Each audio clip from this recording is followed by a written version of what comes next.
നമസ്കാരം. ഞാൻ ആറ്റുകാൽ ശിവദാസ്. ശിവപാർവതി ജ്യോതിഷത്തിലേക്ക് എൻ്റെ എല്ലാ മാന്യ പ്രേക്ഷകർക്കും സ്വാഗതം.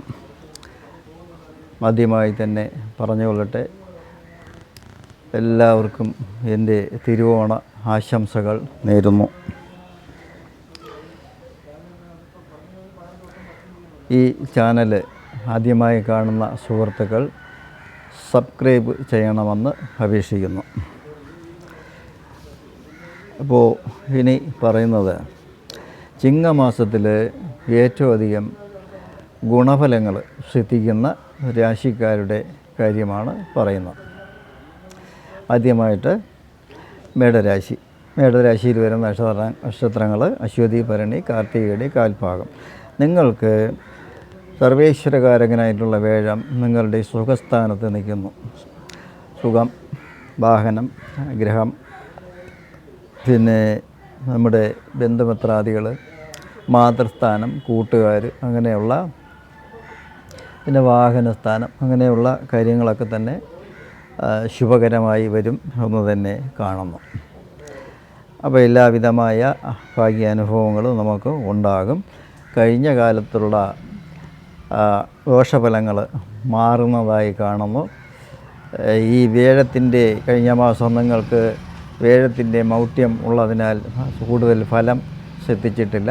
അപ്പോൾ ഈ മാസം നിങ്ങൾക്ക് അനുകൂലമായി വരുന്നതായി കാണുന്നു. അപ്പോൾ അതിനായിട്ട് മഹാവിഷ്ണു പ്രീതികരമായ കാര്യങ്ങൾ ചെയ്യുക, ശനി പ്രീതികരമായ കാര്യങ്ങൾ ചെയ്യുക. അങ്ങനെയാണെങ്കിൽ നമുക്ക് കാര്യങ്ങൾ പെട്ടെന്ന് നേടിയെടുക്കാനായിട്ട് സാധിക്കുന്നതാണ്. ഇനി പറയുന്നത് മിഥുനമാണ്. മിഥുന രാശിയിൽ വരുന്ന നക്ഷത്രങ്ങൾ മകയിരത്തിൻ്റെ അവസാന പകുതി, പുണർതം, മകയിരത്തിൻ്റെ അവസാന പകുതി, തിരുവാതിര, പുണർതം, മുക്കാല്. ഇതാണ് മിഥുന രാശിയിൽ വരുന്ന നക്ഷത്രങ്ങൾ. നിങ്ങൾക്ക് വേഴം ധനസ്ഥാനത്ത് നിൽക്കുന്നു. ധനം, വാക്ക്, വിദ്യ, പ്രവൃത്തി, നമ്മുടെ സ്വന്തം വീട്, അങ്ങനെയുള്ള സ്ഥാനത്താണ് വേഴം നിൽക്കുന്നത്. അപ്പോൾ ധനപരമായ പുരോഗതികൾ, നമുക്ക് നല്ല ചിന്താഗതി ഉണ്ടാകുന്നു. നമ്മുടെ പ്രവൃത്തി മണ്ഡലം ശുഭകരമായി നമുക്ക് നല്ല ചിന്തയും നല്ല ബുദ്ധിയും ഒക്കെ ഉണ്ടാകുന്നതായിട്ട് തന്നെ കാണുന്നു. അപ്പോൾ വേഴത്തിൻ്റെ ധനസ്ഥാനത്ത് നിൽക്കുന്ന നിൽപ്പ് നിങ്ങൾക്ക് പ്രയോജനപ്പെടുത്തേണ്ടതാണ്. ഇറങ്ങുന്ന കാര്യങ്ങളൊക്കെ സഫലമായി വരുന്നതായിട്ട് വേഴം സൂചിപ്പിക്കുന്നു. ധനപരമായ പുരോഗതി ഉണ്ടാകും എന്ന് തന്നെയാണ് ആ വേഴത്തിൻ്റെ നിൽപ്പ് കൊണ്ട് നമുക്ക് ധനപരമായ അല്ലെങ്കിൽ ധനസ്ഥാനത്ത് നിൽക്കുന്ന വേഴം നമ്മളെ അറിയിക്കുന്നത്. എല്ലാവിധമായ ഭാഗ്യങ്ങളും അതിനു വേണ്ടി പരിശ്രമിച്ച് മുമ്പോട്ട് പോയാൽ ഭാഗ്യാനുഭവങ്ങളുണ്ടാകും എന്ന് തന്നെയാണ് വേഴം സൂചിപ്പിക്കുന്നത്. അപ്പോൾ അതിനായിക്കൊണ്ട് നമ്മൾ വേഴത്തെ പരിപോഷിപ്പിക്കേണ്ടതാണ്. പിന്നെ ശനിപ്രീതി കൂടി ചെയ്യേണ്ടതാണ്. ഇനി പറയുന്ന കർക്കിടകമാണ്. ഈ കർക്കിടക രാശി വരുന്ന നക്ഷത്രങ്ങൾ പുണർത്തിൻ്റെ അവസാന കാൽഭാഗം, പൂയം, ആയില്യമാണ്. നിങ്ങൾക്ക് വേഴം ആ രാശിയിൽ നിലകൊള്ളുന്നു.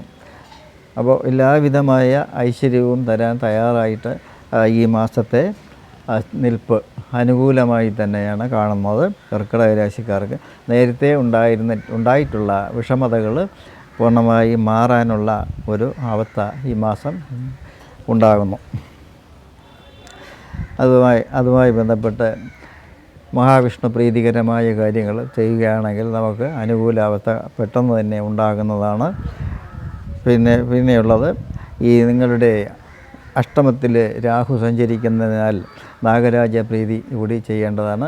ആയില്യത്തിനോ അല്ലെങ്കിൽ ഞായറാഴ്ചയോ നിത്യപൂജ ഉള്ള നാഗരുടെ അമ്പലത്തിൽ ആയില്യത്തിന് പിന്നെ പ്രാർത്ഥനയും ദ്രവ്യങ്ങളും സമർപ്പിക്കേണ്ടതാണ്. അങ്ങനെയാണെങ്കിൽ നമുക്ക് ദോഷങ്ങൾ മാറ്റിയെടുക്കാൻ സാധിക്കും. ദോഷങ്ങൾ അധികമായിട്ടില്ല, എന്നാലും രാഹുവിൻ്റെ അഷ്ടമത്തിൽ സ്ഥിതി വെച്ചിട്ടാണ് ഇപ്രകാരം പറഞ്ഞത്. ഇനി പറയുന്നത് കന്നിയാണ്. കന്നി രാശിക്കാർക്ക് എല്ലാവിധമായ ഭാഗ്യാനുഭവങ്ങളും ഉള്ളതായിട്ട് കാണുന്നു. നിങ്ങളുടെ അഭിഷ്ടസ്ഥാനത്ത് വേഴം സഞ്ചരിക്കുന്നു. അപ്പോൾ ഭൗതികമായിട്ടുള്ള എല്ലാവിധമായ കാര്യങ്ങളും, വിവാഹാദി കാര്യങ്ങൾ, ക്രയവിക്രയങ്ങൾ, യാത്രകൾ, പിന്നെ ഉദ്യോഗാർത്ഥികൾക്ക് ഉദ്യോഗത്തിലെത്തി നമ്മൾ ഇറങ്ങിത്തിരിക്കുന്ന കാര്യങ്ങളൊക്കെ തന്നെ സഫലമാകും എന്ന് ദൈവാനുഗ്രഹം കൊണ്ട് അത് സാധിക്കും എന്ന് തന്നെ വേഴം സൂചിപ്പിക്കുന്നു. നിങ്ങളുടെ ലാഭസ്ഥാനത്താണ് വേഴം സഞ്ചരിക്കുന്നത് കന്നിരാശിക്കാർക്ക്. ഈ കന്നിരാശിയിൽ വരുന്ന നക്ഷത്രങ്ങൾ ഉത്രം, മുക്കാൽ, അത്തം, ചിത്തിരയുടെ ആദ്യ പകുതിയാണ്. അപ്പോൾ ഈ രാശിക്കാർക്ക് വേഴം സപ്പോർട്ടാണ് കേട്ടോ. എന്നാൽ ശനിപ്രീതി കൂടി ചെയ്യേണ്ടതാണ്. ഇനി പറയുന്നത് തുലാമാണ്. തുലാം രാശിക്കാർക്ക് ഈ 10ാം ഭാവം തൊഴിലിൻ്റെ സ്ഥാനം. അപ്പോൾ 10ലെ വേഴം അത് സൂചിപ്പിക്കുന്നു ജോലിയിൽ കൂടുതൽ ജാഗ്രത പുലർത്തണം. അങ്ങനെയാണെങ്കിൽ കർമ്മ പുരോഗതിയൊക്കെ ഉണ്ടാകും എന്ന് തന്നെയാണ് പറയുന്നത്. 10ാം ഭാവത്തിൽ വേഴം ഉച്ചരാശിയാണ്. അതുകൊണ്ട് തന്നെ ജോലിയിൽ കൂടുതൽ ശ്രദ്ധ ചെലുത്തി കഴിഞ്ഞാൽ നമുക്ക് ഗുണഫലം സിദ്ധിക്കും. വിദ്യാർത്ഥികൾക്ക് വിജയം, തൊഴിൽ വിജയം, അതുവഴി പുരോഗമനങ്ങൾ ഒക്കെ ഉണ്ടാകുന്നതായി കാണുന്നു. എല്ലാവിധമായ ഭാഗ്യ അനുഭവങ്ങളും വേഴം നമുക്ക് നൽകും എന്ന് തന്നെ കാണുന്നു. പിന്നെ ഗവൺമെൻറ് തല കാര്യങ്ങൾ.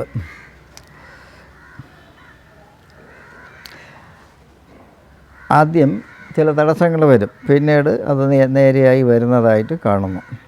അപ്പം മോശഫലങ്ങളല്ല. ഏതായാലും ഈ രാശിയെ സംബന്ധിച്ച് കൂടുതൽ പരിശ്രമം വേണ്ടി വരും എന്ന് തന്നെ കാണുന്നു. ഇനി പറയുന്ന വൃശ്ചികമാണ്. വൃശ്ചിക രാശിക്കാരെ സംബന്ധിച്ച് ഭാഗ്യസ്ഥാനത്ത് വേഴം സഞ്ചരിക്കുന്നു. അപ്പോൾ എല്ലാവിധമായ ഭാഗ്യവും നൽകും എന്ന് തന്നെ കാണുന്നു. ജീവിതത്തിൻ്റെ എല്ലാ മേഖലയിലുള്ള ആൾക്കാർക്കും ശുഭഫലം തന്നെ കിട്ടുന്നതാണ്. ഭാഗ്യാനുഭവങ്ങൾ കൂടുതലും ഉണ്ട്. ചില കാര്യങ്ങൾ, തീരുമാനങ്ങളൊക്കെ എടുക്കുമ്പോൾ ഒന്ന് ശ്രദ്ധിച്ച് പോകണം എന്ന് കൂടി കാണുന്നു. സെപ്റ്റംബർ 2-ന് ശേഷം നിങ്ങളുടെ യാത്ര സ്ഥാനം, അപ്പോൾ യാത്രയുമായി ബന്ധപ്പെട്ടൊക്കെ ഒരുമിച്ചൊക്കെ ഭാര്യ ഭർത്താവ് അങ്ങനെയുള്ള യാത്രകളൊക്കെ ചെയ്യാനായിട്ടുള്ള അവസരങ്ങൾ വരുന്നുണ്ട്. വിദ്യാർത്ഥികൾക്ക് നല്ല വിജയമൊക്കെ പ്രതീക്ഷിക്കാം. അശ്രദ്ധ ഉണ്ടാവാതെ നോക്കുകയും വേണം എന്ന് പറയുന്നു. വിദ്യാർത്ഥികളുടെ കാര്യമാണ്.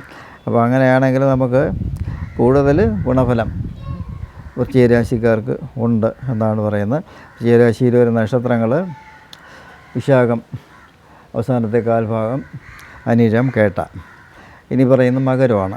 ഈ മകരരാശിയിൽ വരുന്ന നക്ഷത്രങ്ങൾ ഉത്തരാടത്തിൻ്റെ മുക്കാൽ ഭാഗം, തിരുവോണം, ഔട്ടത്തിൻ്റെ ആദ്യ പകുതി. നിങ്ങൾക്ക് സർവേശ്വരകാരകനായിട്ടുള്ള വേഴം യാത്രാസ്ഥാനത്ത് അല്ലെങ്കിൽ നിവൃത്തി സ്ഥാനത്ത് അല്ലെങ്കിൽ നമ്മുടെ വിവാഹസ്ഥാനം 7ാം ഭാവം, അപ്പോൾ അവിടെയാണ് സഞ്ചരിക്കുന്നത്.